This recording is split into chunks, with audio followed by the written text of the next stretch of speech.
Royal Standley of Oregon Pacific Financial Advisors, offering securities through United Planner Financial Services. Member FINRA SIPC, shares his planning approach to help people toward a place where they may be at peace regarding their financial goals. In this dynamic podcast, Royal will share his insights on how to design a retirement plan to help you plan for your future. Now, on to the show.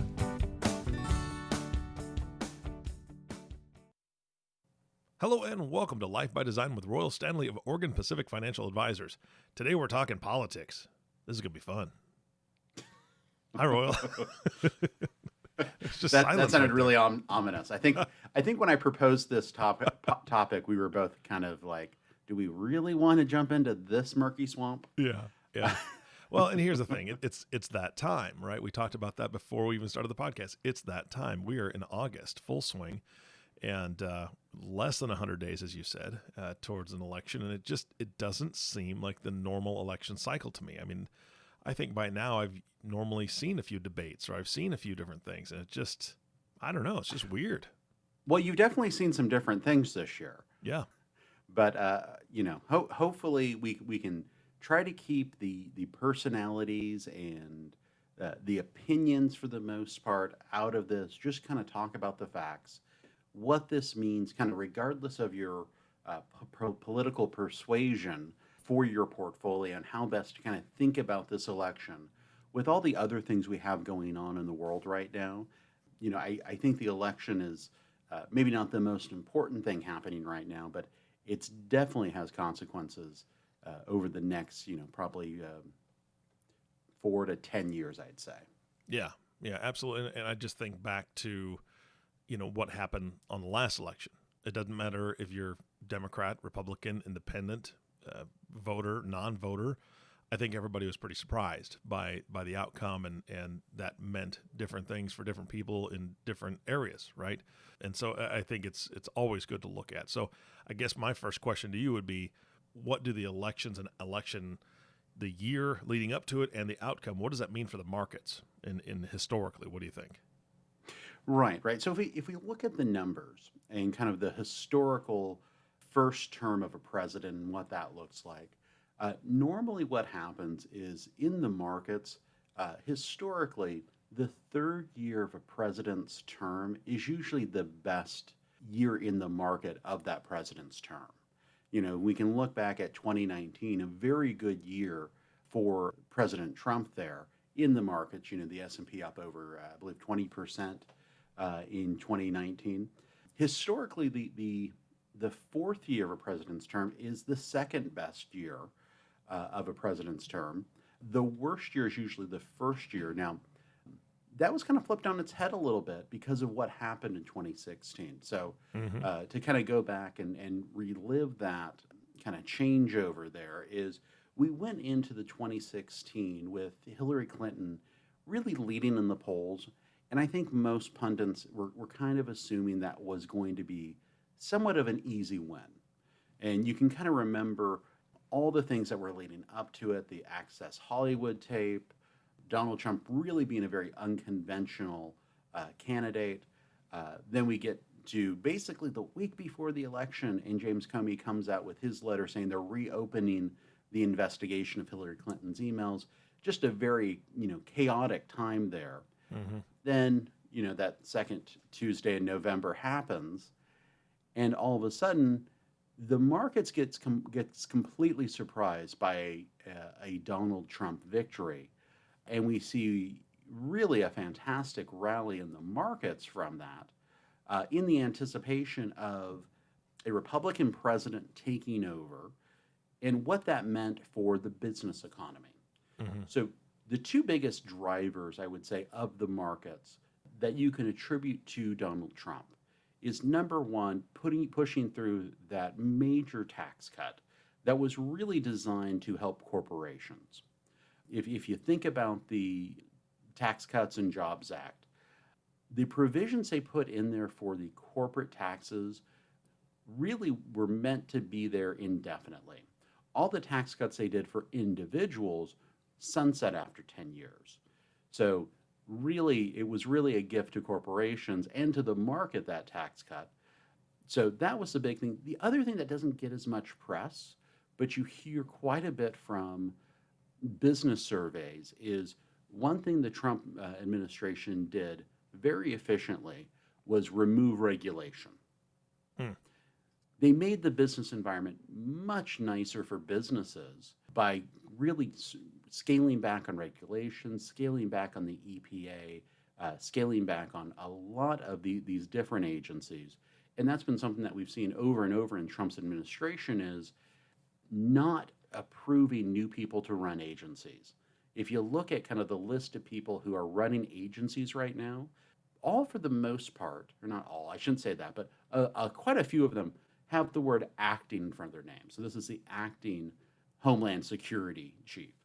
What that means is they haven't gone through congressional approval, and really it's almost like a placeholder that Trump's sticking there to fill out the government. He's really not making a priority filling some of those lower level presidential appointees as well. So we just have, a lot less regulation, possibly a lot less bureaucracy there, and a government that just cannot function to really get in the way of business. Now, Mm-hmm. to take a step back from that, I'm not saying that's a good or bad thing for our country. I think you can really look at some of those areas and come to your own conclusions there on, you know, scaling back EPA regulations is a good or bad thing. Some I would say are probably positives, especially living in a state like Oregon, where we had environmental issues really shut down our logging industry years and years ago. Mm-hmm. But we'll leave that up to the pundits to say, was that actually a good or bad thing? What we're looking at here is how did that affect the market? So one big thing I would say going into this election year is, should Donald Trump get elected to a second term, don't expect that same reaction, Mm-hmm. because there's really not anything else that he can give the business community other than continuity for the next 4 years, especially with all the stimulus we've created to combat COVID-19. The likelihood of another tax cut coming up is very, very unlikely and far-fetched. Yeah. He can continue being anti or regulation, which is a positive for businesses, but there's just not much else he can do to continue stimulating that business economy other than getting us past COVID-19 and letting businesses restart and kind of get back to whatever this new normal will be in 2021 and 2022. Gotcha. What are you hearing from your clients when it comes to this? I'm really hearing extremes, really on both sides of things. I've had clients come in going, I'm sick of this guy. I can't stand another 4 years of Trump. What's going to happen if he gets reelected and that sort of thing. So we talk through what a Trump administration looks like, especially if you're on more of a Democratic-leaning side. Mm-hmm. I also have people who are looking at the polls, seeing Donald Trump behind again, maybe not with a whole lot of trust in polls because of what happened in 2016, but they're very scared of a Biden victory. Mm-hmm. I think there's a narrative out there that Biden is simply a puppet of the left. I think that's a little hard to justify that just based off his experience and that sort of thing. But what I'm telling clients when it comes to that, and this kind of transitions into our next topic or next point I wanted to hit on, is if you are on the conservative side of things, I don't think a Biden presidency should concern you really that much. I think what should concern you if you are conservative leaning is what happens in the Senate. Mm-hmm. As we saw in basically the last 4 years of Obama's administration, the Senate did a very good job, depending on your perspective there, of really shutting down a lot of the more liberal things that Obama wanted to implement for the economy, for the country. So it'll be an interesting balancing act if we have a Biden presidency and a Republican Senate. I think there's big trouble there if we see a Donald Trump victory, but the Senate changes to a Democratic Senate, because at that point, really the Senate now has the ability to remove Trump from office.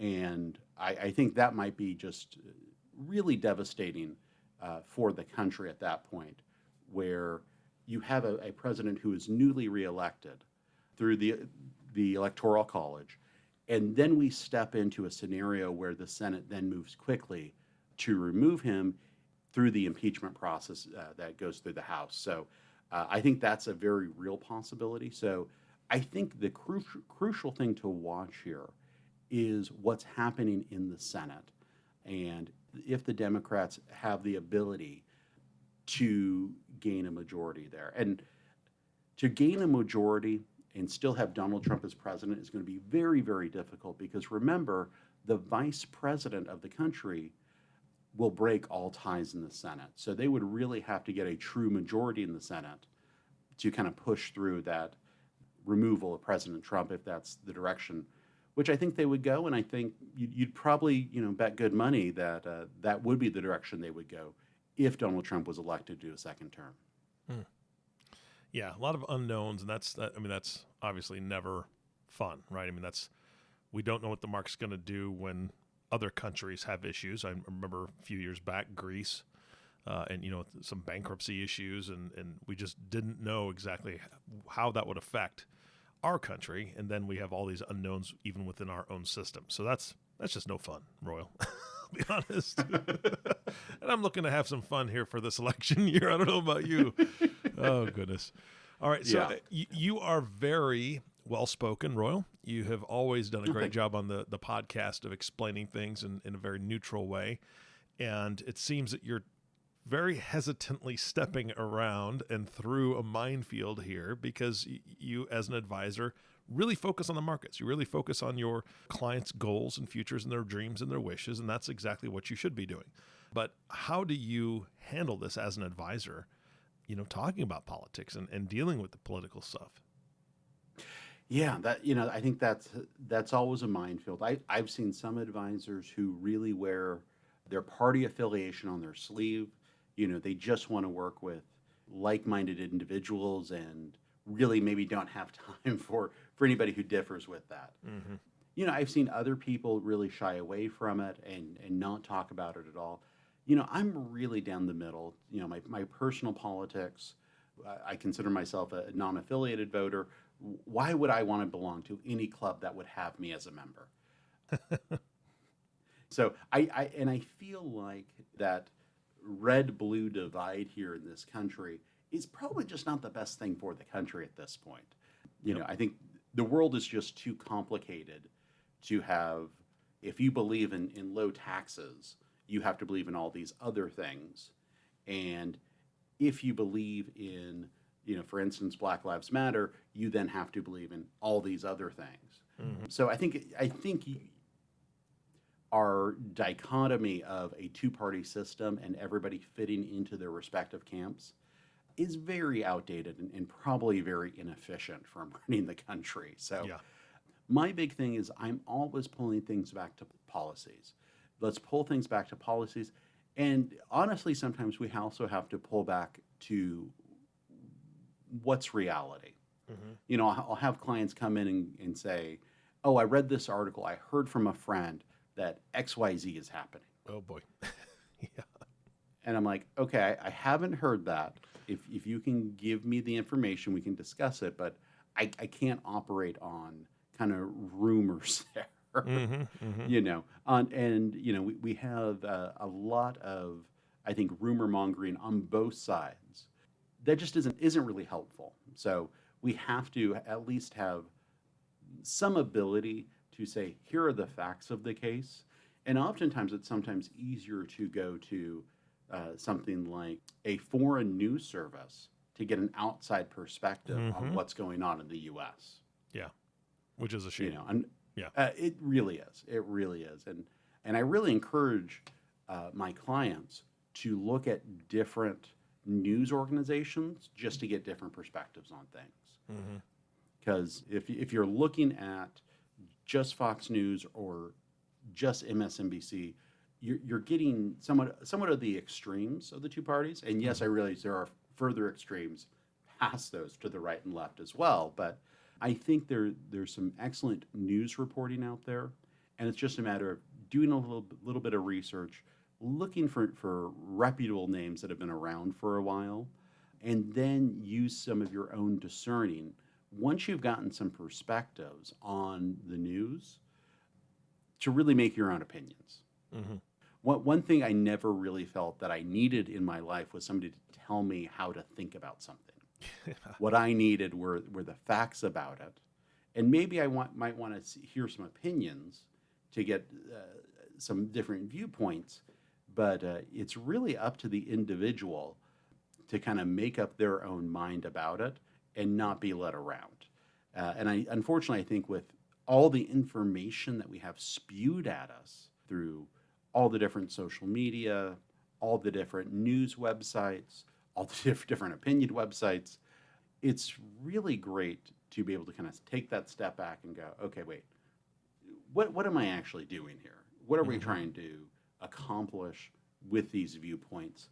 So I really encourage people to read different news sources because you get much different pictures, and then from there, I think you can make better decisions about who to vote for, how you look at the world, what issues kind of come to the top of all the noise for you individually that you can focus on. Yeah. I don't want the media, I don't want political parties to tell me what I think. If I want to know what I think, I'll ask my wife. That's all there's to it. She'll tell me exactly what I think. And I'm okay with that. Well, I'll tell you, Royal, it's kind of a breath of fresh air. I've never spoken to you about this. We've never talked about politics in this kind of depth, and we haven't even dove really deep. But I love your viewpoints, and I'll tell you that it sounds like you and I are knit at the hip here. I lean conservative. I can say that with confidence. However, I vote for the person. I vote for what I believe the person is like and what I believe they're going to bring to the table. And sometimes I have voted Democratic as opposed to Republican because that was the better person and they're the better person for the job. And one of my uncles just about lost his mind that I didn't vote clean party, blah, blah, blah. And I just said, look, I don't believe the representative from my side or from the conservative side is the right person for the job. I don't trust them or whatever the case may be. I pick and choose depending on how the policies are going to shake out. And I don't think anybody's going to get everything that they possibly want out of an election. I just don't think that's possible to get everything that you possibly want. So right. I think it's all about making sure you believe that you're getting what's best for you, your family, and this country. And I think that's a great viewpoint that you have as well, as far as not being, I don't have to be one side or the other. I think I agree. It's pretty bad for the country if we only have two parties. And I think that's about enough of that subject. But back to the portfolio stuff, when we're talking about all these different changes and all that, I know one question on most people's minds is, well, what about my portfolio? What about my retirement plans? What about my different investments? And you've already kind of alluded to some of the advice that you give, but is there something else that you can tell people when they're thinking about that? What should they be thinking about? I think whoever gets elected to run the country for the next 4 years is going to have one of the hardest jobs any president has had. Mm-hmm. We've got a country that is going through a whole lot of unrest. I think dealing with these racial issues that have plagued our country for years and years, and trying to figure out, what's the best way of navigating through this. You've got two sides kind of yelling at each other, and you're going to need some leadership there to guide us through that, and hopefully bring some reconciliation. Mm-hmm. You have the worst kind of business environment, one of the worst recessions we've had on record that happened in the second quarter this year. There is going to be a lot of follow-on there, getting the business community back up and running. And oh, by the way, we still don't have a vaccine for COVID-19. Yeah. And how do you kind of set the tone for the rest of the country to feel comfortable getting a newly created vaccine that might be rushed to the market? That's going to be very, very hard to do for whoever's leading us over the next 4 years. So that's number one. Number two, and I just found this really interesting. I think we might have touched on this on an earlier podcast, is, I went back to the beginning of the year. It's the start of a new decade, and read a lot of the new capital market assumptions that some of the big investment firms like Vanguard and Capital Group came out with. And what a capital market assumption is a tool that portfolio managers or investors use that basically say, okay, over the next 3 to 5 years or maybe 10 years, what do I think the US stock market is going to make? What do I think US treasuries are going to return? And then you start building out from there what your expectations are for the various markets: small cap, mid cap, large cap, growth, value, international, etc. And the biggest thing that all of these reports had in common were a drop in what the expectation was for the US stock market to return. So, what you saw previously is the capital markets assumptions we had before the end of 2019 really had the US stock market growing at somewhere between 8 and 9% on an annual basis. Now, that kind of is an average, so it takes out some of the year to year volatility. What we saw kind of across the board is everyone pulled their expectations on the US stock market back to 5 to 6%. Mm. So almost a third cut in what that growth is expected to be. We saw a similar slash in what we expect to see return from the bond markets. And then also, the only thing that really didn't change there was the expectation for international markets at around 7%. And emerging markets might have crept up just slightly, depending on whose capital market assumption you were looking at. So I see a lot of investors who maybe are managing this on their own, who have spent the last 10 years just focused on the US markets, really ignoring international altogether because it's been an underperformer. And it's actually paid off well being invested in large cap US stocks for the last 10 years. I think we're going to start seeing a shift there. So the big thing that we continue to talk about is being disciplined with your investment philosophy, having an allocation to international, especially over the next 10 years, because we might have seen a lot of the good growth happen with these stimulus cuts, or with these stimulus plans that we've come in with, and the interest rate cut. Remember, when interest rates get cut down to zero, that increases the total return on bonds because the value of those bonds go up. There's more demand for those bonds. Let's talk a little bit about what a stimulus plan is. A stimulus plan is truly, you're taking the gains from the future and bringing them forward. You're basically creating money in 2020 that you're borrowing from future years, because at some point that stimulus has to get paid back. Yeah. So with all that stimulus we created this year, we're going to have that become a drag on the economy going forward. And we just can't keep printing our way out of trouble. And I'm not saying we don't need to have stimulus plans to get us through this. I would just say don't expect this to be the level that we start growing from this point. I think we have some major headwinds. And of course, there's going to be companies and stocks that outperform, that 5%. But there's also going to be a whole lot of stocks that are just going to have a lot of trouble going into this post-COVID business environment whenever we get to post-COVID. Yeah, that would be hopefully sooner rather than later. That's a hope. But I think we're going to be talking about this. This is going to be an ongoing issue through 2021. Yeah. It's just going to take a while for us to get a vaccine. And then I think for the majority of people here in the U.S. to trust a vaccine to get it for themselves. Yeah. Yep. All right, Royal, any closing thoughts for today? I think my biggest closing thought is if you've been managing your own portfolio and you've been saying, hey, I've been doing a great job, it's probably a great time to sit down with a professional and just have them take a look at it and kind of talk through what that next 10 years is going to look like, especially if you're getting ready to retire. I'm talking to a lot of people who are in that, 1 to 3 year window of retirement.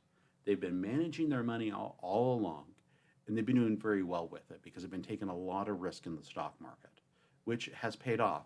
The question is when you get to retirement and need to begin turning your portfolio into income, how do you do that? That becomes a much harder scenario to work through.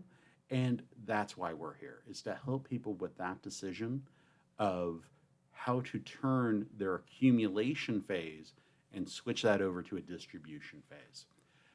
We're here. We also just put out our halftime report for what's going on in the market. So you can get that at our website at opfa.com. I encourage people to check that out. We'll be doing another one in January. It's really kind of a recap for what's been, what has been and what will continue to be a crazy, crazy year of 2020. So if you have questions, if you have concerns, reach out. We're talking to our clients about how best to position themselves. So give us a call at 772-1116, area code 541. All right. Appreciate the information. And the last note from me is this. Vote. Do your research. Vote for who you believe that needs to be in office, but exercise that right. Be educated and make that vote count. And then also, obviously, reach out to Royal and his team, because no matter what happens, whether your vote was for the person who got elected or it wasn't, it's going to affect your portfolio. It's going to affect your future. And it is good to get a second set of eyes on everything that you've already built as far as your foundation. And Royal and his team can do a great job of shoring up that foundation and making sure that you're on the right path for that next 10 years, like he said. Royal, thank you so much for your time today. It was more fun than I thought it was going to be. I'll tell you that. That's good. That's good. And the last thank you goes to you, the listening audience. Thank you so much for tuning in and listening to the Life by Design podcast with Royal Standley. If you have not subscribed to the podcast yet, please click the subscribe now button below. This way, when Royal comes out with a new podcast, it'll show up directly on your listening device. This makes it much easier to share these podcasts with your friends and family. Again, thanks for listening today. For everyone at Oregon Pacific Financial Advisors, this is Eric Johnson reminding you to live your best day every day. And we'll see you next time. Thank you for listening to the Life by Design podcast. Click the subscribe button below to be notified when new episodes become available. The views expressed are those of the presenter and may not reflect the views of United Planner Financial Services. Material discussed is meant to provide general information and is not to be construed as specific investment, tax, or legal advice.